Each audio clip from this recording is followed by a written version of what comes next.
Have you ever felt overwhelmed by the clutter in your life? Like it's getting in the way of your focus on your goals? Do you find yourself struggling with making decisions about what to let go of and what to keep when you're decluttering a space? Can you envision how a decluttered environment might positively impact your efficiency, decrease stress, and create space for your aspirations? In today's fast-paced world, the link between physical clutter and stalled goal setting is more profound than we might realize. Clutter isn't just a matter of disorganized spaces, it has a direct impact on our ability to manifest our goals, to set, achieve, and experience them with all their magic. If you want some help with clearing the clutter to create the space so you can manifest your goals, then this episode is for you. Stick with me. Hey there, I'm Katie Joy, the Global Butterfly, founder of theglobalbutterfly.com. And I'm all about helping you to transform your life and business from the inside out with love, with emotional mastery and intuitive intelligence, as well as how to design your life, live your dreams.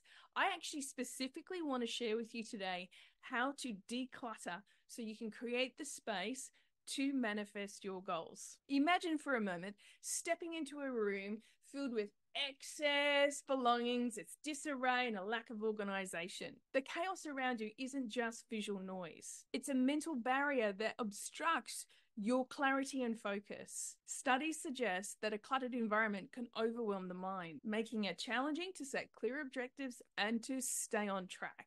In this episode, I'm going to share with you a couple of ways how a cluttered environment can infiltrate our goal-setting process. From the distracting nature of a cluttered workspace to the emotional weight of unnecessary possessions. Together, we're going to explore how decluttering isn't just about tidying up, but reclaiming the mental space. So first, here's some benefits of decluttering. Embarking on the journey of decluttering isn't just about creating a visually pleasing space. It's a transformative process that brings forward a whole bunch of tangible benefits. So what are some of the significant advantages that a clutter-free space can offer? 1.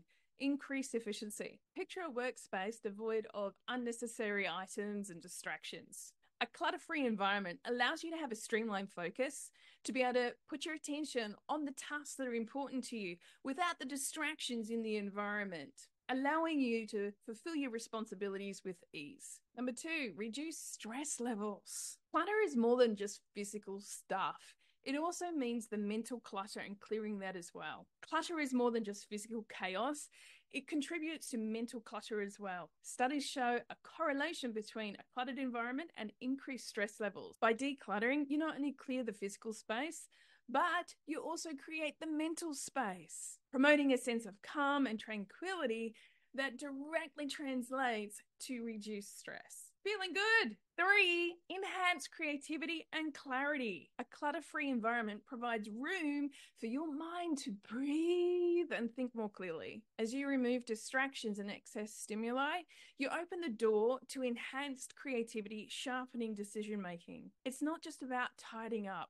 It's about creating an environment that nurtures your cognitive abilities. So let me share with you a couple of practical steps to declutter. Are you one of these people that are not sure where to start? Sometimes me too. And look, I'm regularly making sure that I am decluttering some spaces. And so I'm going to share with you some of my personal tips. They may or may not work for you, but you can use these to guide you on your journey. For tip number 1, start small. Choose a small corner of the room or a small space or a small room to begin with. Small victories mount up very quickly psychologically for the win, and it will get you into momentum. Number 2, have a room by room approach, making sure that you keep your focus on the one room at a time.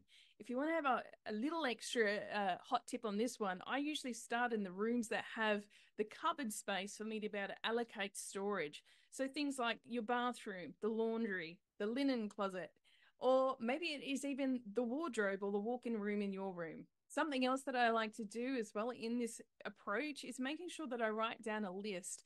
For each of the rooms, I break it down into small chunks. So I often ask when I'm helping people set goals is, how do you eat an elephant? And I always say it one bite at a time. So essentially what this means is break the task down into small manageable chunks. So whatever room it is or area, just break it down into the smallest units of accomplishment for the task that you can do, so that you've got this series of tick, tick, tick, tick, tick, and psychologically that creates some wins for you. And before you know it, you're more than likely wanting to do the next space quicker than you thought. So here's a few extra tips for letting go and clearing the space. By the way, I've recently done this episode about letting go so that you can manifest your goals. That's another one for you to check out because it's kind of got a very good correlation to this. While I'm actually specifically talking to you today about clearing your physical space and decluttering it, with the letting go episode, it's talking about what are the things that the habits, the thoughts, the practices, maybe the things and stuff as well that you are hanging on to that is preventing you from getting your goals.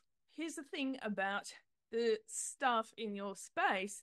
A lot of it has emotional attachment, or it's preventing emotional flow that helps you connect with your goals. So another little tip to use, and I've borrowed this one from Marie Kondo with her KonMari method, but one of the questions she asks is, does this bring me joy? And so you want to look at all the belongings in your space and ask yourself, am I using this? Does it bring me joy?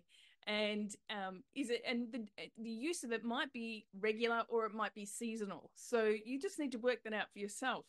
And then asking yourself, is this aligned with where I'm headed, what I'm creating for my life, how I want this space, and being really intentional with every item that you've got in it. Here's another little hack. I like to mentally think and consider, what would I take if I'm moving house? What would I not want to pack and move forward? And, that's born because of moving house so many times and wanting to make sure that I've got a decluttering process. And it's a useful thing to do on a regular process, even if you're staying in a house year after year, and maybe you've been there for quite a long time. It's really good to go through and think about, do I really want to pack all this and transport it? So that's a useful hot little tip. Perhaps let me know. And again, the key here is to be intentional about what you have in your space. So let's have a little chat about some habits that help you promote an ongoing organization of a clutter-free lifestyle. A few practical tips. One is consistency is key. Making this a small daily or weekly routine for you will contribute to the long-term organization of your space, your home, your office, or even your car. And so you want to be making sure that you are being consistent in your approach rather than just once off in a year. It helps make it much more manageable. And another tip is create a schedule. Maybe it's going to be over the course of a year, you're going to dedicate, you might be really ambitious, and every weekend you're going to give 2 or 3 hours to declutter a space.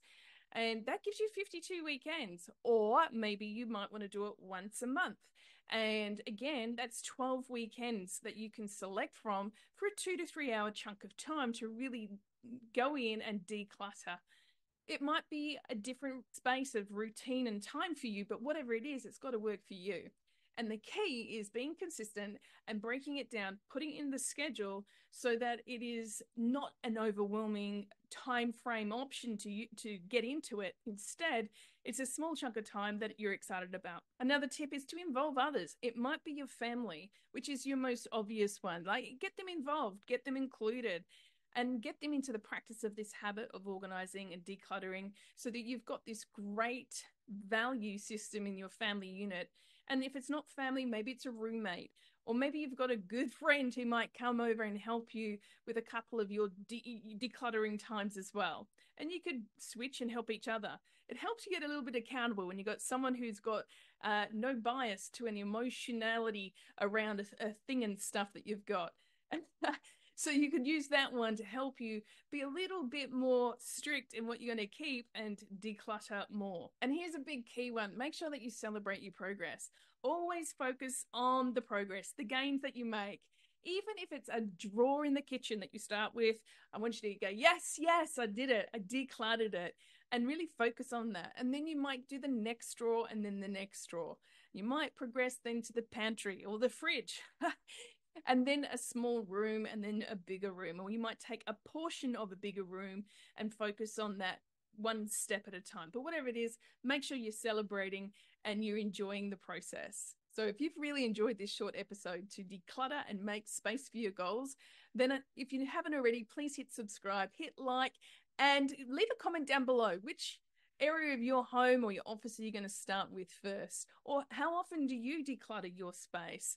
Is it something that you find overwhelming? Do you have any other questions around this that I can help you with, specifically around the energetics and the ability to set those goals into manifested results for you? And if you haven't already got my free 33-page workbook, Setting Your Intentions, Clarify Your Goals to Create Your Best Year Yet, then make sure you grab your free copy. It's no cost, 100% free for you. It's my gift.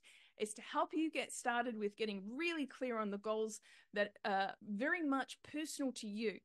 Your business goals, your family goals, your personal goals, whatever they are. And by the way, you can share this process with your family, your friends, your colleagues, your clients. Please feel free to share the experience. The link is down below. You can go and get yourself a free copy of that right now. Go have a wonderful start at decluttering to make space for your goals. And do it with lots of love, light, and manifesting miracles, magic, and more. See you next time.